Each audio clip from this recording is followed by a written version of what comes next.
كان الزعيم عادل إمام بيصور أحد مسرحياته ولقى إن البيت عنده بيرن وعايزينه في أمر ضروري. راح عادل إمام علشان يرد على التليفون ولقى زوجته بتقوله إن في مسؤول من القصر الرئاسي بيخبرك إن الرئيس السادات عاوز يقابلك ضروري في أمر مهم. اتفزع عادل إمام وقعد دماغه تودي وتجيب، وبيسأل نفسه يا ترى ايه الامر الضروري اللي يخلي رئيس الجمهورية عايزني ضروري، وكمان هيبعت لي رجالة من حرسه علشان يجي. يا ترى ايه الامر الضروري وايه اللي رعب عادل امام وليه كان السادات عايزه وكان هيبعت له رجالة ليه؟ سنتعرف، تابعونا. في منتصف السبعينيات بدأ شهرة الزعيم عادل إمام تزداد يوم عن يوم، وده من خلال أدواره الكوميدية اللي كانت ممزوجة بالطابع السياسي، واللي أدى في مسيرته أكتر من 100 فيلم. وكانت أعماله السينمائية والتلفزيونية بتمتاز بالجراءة، وكانت بتصير ضجة وجدانا للنقاش، لأنها كانت بتستعرض بعض القضايا الاجتماعية والسياسية والدينية، ولكن بطريقة كوميدية ساخرة. وده اللي كان بيمثل أزمات للزعيم مع بعض الطوائف، حتى انه في مرة اتهدد بالقتل من بعض الجماعات. ولكن حكى الزعيم عادل إمام وقال من أصعب المواقف اللي مرت عليا لما لقيت زوجتي بترن عليا وأنا في التصوير وبتقول لي تعالى البيت فورا، الرئيس عايزك وهيبعت لك ناس يزوروك في بيتك.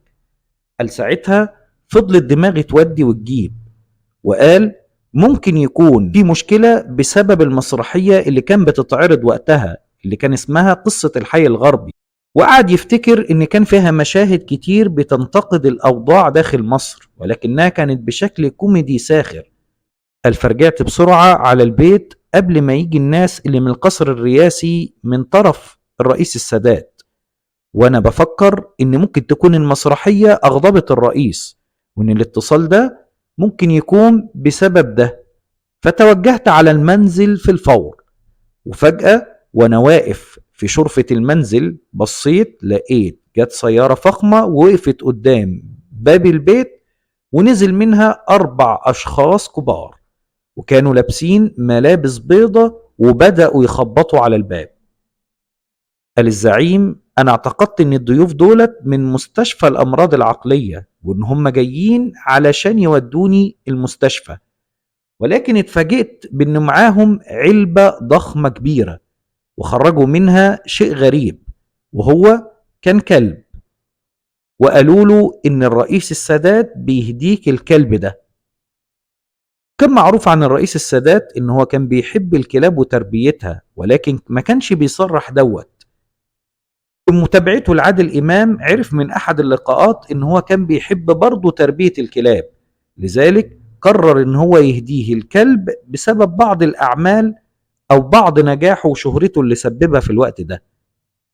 وقال عادل إمام إن الكلب دوت لقيت منه عناية وتعب، حتى إن هو جاب له واحد يدربه ويهتم بيه، ولكن في يوم اتفاجئت بإن الكلب عض بعض ولاد الجيران اللي جنبي، والراجل على الفور جري وعمل فيا محضر. ولما دخلت على وكيل النيابة ولقيت المحضر متسجل وكانت قضية كبيرة، خدته على جنب وقلت له الكلب ده هدية رئاسية، الرئيس السادات أهداني الكلب دوت. فقال وكيل النيابة لم الموضوع ساعتها واكتفيت بالغرامة 10 جنيه.